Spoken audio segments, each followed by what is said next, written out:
बिस्मिल्लाहिर्रहमानिर्रहीम। अब हम देखेंगे कि हमने जो एक टीचर को कोर्सेज असाइन किए हैं, उस टीचर ने अपने कोर्स का सेटअप कैसे करना है और अपने मार्क्स इंटर कैसे करने हैं, अपने मिड सेशन की क्राइटेरिया कैसे सेट करना है। तो आपने दोबारा इस यूआरएल पे आ जाना है, अपना जो ईमेल है पासवर्ड है उसको यूज़ करना है। जैसे ही आप लॉगिन करेंगे आपके पास लेफ़्ट मेन्यू में कैंपस मैनेजमेंट का टैब आ रहा होगा और उसमें एलएमएस टैब में आप अपने कोर्सेज देख रहे होंगे कि आपको कौन कौन से कोर्सेज हैं। जैसे इन टीचर को ये 3 कोर्सेज असाइन है, तो इन टीचर में यहाँ पे कोर्स का कोड आ रहा है, कोर्स का नाम आ रहा है और जिस डिपार्टमेंट में ये कोर्सेज है ऑफ़र हो रहे हैं वहाँ पे आ रहे हैं। तो जब आपको कोर्सेज असाइन हो जाएंगे तो आपको देखेंगे कि आपके साथ एक रेड बार नज़र आ रही है, जिसका पर्पज़ ये है कि अभी तक ये रिज़ल्ट इन प्रोसेस है। जब रिज़ल्ट सबमिट कर लेंगे तो ये ग्रीन हो जाएंगे आपके पास टैब्स, ताकि आपका एग्ज़ाम में रिज़ल्ट सबमिट हो गया। तो आपने क्या करना है कि कुछ 3 बेसिक स्टेप्स हैं जिनको कंप्लीट करना है आपने किसी भी मार्क्स को एंटर करने से पहले। तो सबसे पहले आपने कोर्स की पॉलिसी बना लेनी है अपने पास, कि आपके पास असेसमेंट क्राइटेरिया क्या है। तो हम चाहते हैं कि हमारे कोर्स में हमने 3 तरह का क्राइटेरिया बनाना है अपने पास। एक मिड टर्म एवेलुएटर 1, इसकी वेटेज 25, और इसमें ये सीक्वेंस के जो आपके पास अवार्ड स्प्रिंट होगी उसमें सबसे पहले मिड टर्म आए, फिर सेकंड में आपने सेशनल के कर देने अपने पास। सेशनल के एवेलुएटर 1 आपकी, इसकी वेटेज 25 मार्क्स आपके पास और इसका सीक्वेंस 2। थर्ड पे आपके पास फाइनल टर्म आ गया, फाइनल टर्म के 50 और इसका 3 आ गया आपके पास। तो आपने इसको सेव कर देना है। तो अब आपके पास ये असेसमेंट क्राइटेरिया में 3 आपके पास, अगर आपके केस में लैब की बुक है आपके पास या प्रेजेंटेशन या वाइवा है तो आप उसको अलग से ऐड कर सकते हैं, लेकिन जो आपके डिपार्टमेंट की पॉलिसी है आपने उसको फॉलो करना है। उसके बाद सेकंड पे आपने दोबारा से पॉलिसी में आके ग्रेडिंग क्राइटेरिया, तो ग्रेडिंग क्राइटेरिया के लिए जस्ट आपने कॉपी फ्रॉम ग्लोबल, तो आपके पास ये यूनिवर्सिटी की ग्रेडिंग आ जाएगी, आपने जस्ट इसको सेव कर देना है। तो ये आपका स्टेप 1 कंप्लीट हो गया। अब इसके बाद आपने एवेलुएशन सेटअप पे आ जाना है अपने पास। तो यहाँ से आपने सबसे पहले न्यू में, अब आपने वो जो 3 वहाँ पे एवेलुएशन टाइप ऐड की थी वो आपके पास आ रही हैं। तो अब आपने इनकी फर्दर कैटेगराइजेशन करनी है कि आपने अगर मिड टर्म फर्स्ट था आपके पास तो मिड, अगर आपने इसका टाइटल मिड टर्म,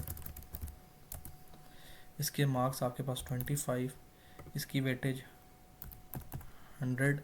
अब आपने अगर मिड टर्म को डिवाइड करना है कि आपने उसके क्वेश्चन वाइज करना है ताकि आपको वो हेल्पफुल हों C L O P L O में, तो उसमें आप कर सकते हैं। लेकिन अगर आपने उसको फर्दर डिवाइड नहीं करना तो आपने एक ही क्वेश्चन नंबर और एक ही 25 आपने मार्क्स इसको ऐड कर देने हैं।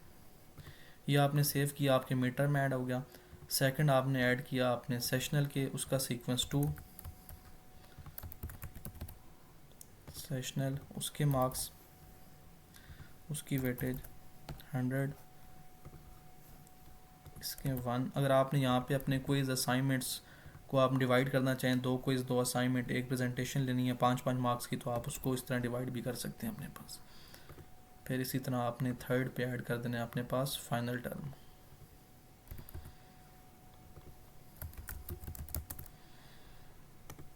फाइनल टर्म के मार्क्स 50, इसकी वेटेज 100। और यहाँ पे अगर आपने इसकी क्वेश्चन वाइज इसकी वैल्यूएशन करनी है तो आपने यहाँ पे जितने नंबर ऑफ़ क्वेश्चन है, हम एक ही क्वेश्चन में लेके चल रहे हैं तो आपने इसको एक ही क्वेश्चन में कंप्लीट कर देना है। अब आपके पास तीनों मिड सेशनल और फाइनल ऐड हो गए हैं। तो अब आप यहाँ से अगर आप देख सकते हैं कि आपके पास कोर्सेज स्टूडेंट्स कौन कौन से इनरोल हैं। जैसे कि इस क्लास में हमारे पास ये 7 स्टूडेंट्स आ रहे हैं। आप अगर देखना चाहें तो आप इनको यहाँ से अगर अपने पास आउटलाइन बुक्स कोई भी चीज़ शेयर करना चाहें वो शेयर कर सकते हैं। अगर आप अटेंडेंस मार्क करना चाहें तो अटेंडेंस यहाँ से मार्क कर सकते हैं। तो अब हम देख रहे हैं कि आपने इसका रिज़ल्ट कैसे कंपाइल करना है। तो रिज़ल्ट कंपाइल करने के 2-3 तरीके हैं, सब बारी बारी हमारे तरीक़ों को देख सकते हैं। आपने अगर मार्क्स इंटर करने हैं तो मार्क्स इंटर करने के लिए आपने यहाँ से अपने पास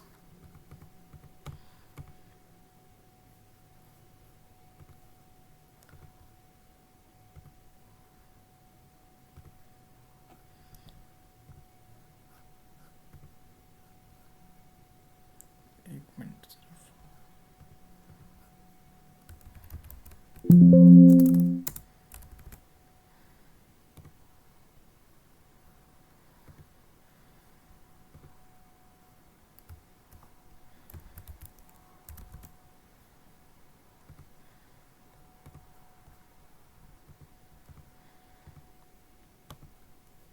ये स्क्रीन बैक एंड से HOD के लिए होगी, उसने यूज़ करनी है, आपने स्क्रीन को नहीं करना, आपके पास वो कंप्लीट आ रहा होगा।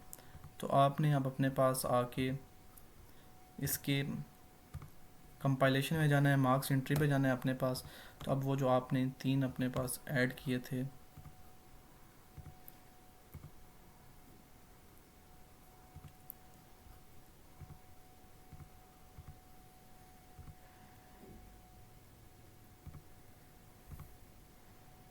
आप यहाँ से 2 वे यूज़ कर सकते हैं। एक तो ये है कि आप रिज़ल्ट कंपाइलेशन में इकट्ठे मार्क्स एंटर करना चाहते हैं।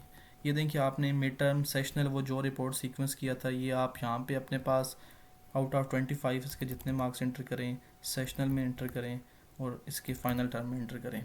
तो आप इस बारी बारी इसको करके कंप्लीट सेव के बटन को प्रेस करेंगे तो ये आपके पास सेव हो जाएंगे। एक तो तरीका ये है कि आप इस तरह इसको कंप्लीट कर सकते हैं और यहाँ पे आपके पास ड्यू डेट भी विजिबल होगी। दूसरा तरीका ये है कि आपके पास अगर स्टूडेंट ज़्यादा हैं तो आप उनके मार्क्स एंट्री करना चाहते हैं अपने पास, तो यहाँ से आप अपने पास इस डाउनलोड भी कर सकते हैं उसको। यहाँ से आपने अपना एवेल्यूएशन सेटअप जो भी क्राइटेरिया उसको यूज़ करना है, रिपोर्ट को डाउनलोड करना है और वापस अपलोड करके आप उस तरह भी अपने मार्क्स को इंटर कर सकते हैं अपने पास। और जब आप अपने मार्क्स इंटर कर लेंगे तो आप अपने पास अवार्ड लिस्ट को आपके पास इस तरह वो नज़र भी आ रही होगी कि अवार्ड लिस्ट आपके पास किस सीक्वेंस में प्रिंट हो रही है। तो होप सो इस वीडियो में आपको पता चल गया होगा कि आपने अपने कौन कौन से बेसिक स्टेप करने हैं। सबसे फर्स्ट स्टेप में आपने अपने पास, मैं आपके पास एक दफ़ा इनको रिवाइज़ कर देता हूँ कि आपने फर्स्ट स्टेप में असेसमेंट क्राइटेरिया, जिसमें आपने फाइनल टर्म, मिड टर्म और सेक्शनल ऐड करने हैं। उसके बाद आपने ग्रेडिंग को ऐड करना है, कॉपी फ्रॉम ग्लोबल। उसके बाद एवेल्यूएशन सेटअप में ये तीनों आपने ऐड करने हैं और उसके बाद आके आपने अपने पास रिज़ल्ट कंपाइलेशन में अपने मार्क्स को एंटर कर लेना। जैसे भी लास्ट में हमने 1 नंबर ऐड किए थे, इस तरह बारी बारी सीक्वेंस में बाकी नंबर ऐड करेंगे तो ये आपका एक रिज़ल्ट कंपाइल हो जाएगा। Thank you so much. अल्लाह हाफिज़।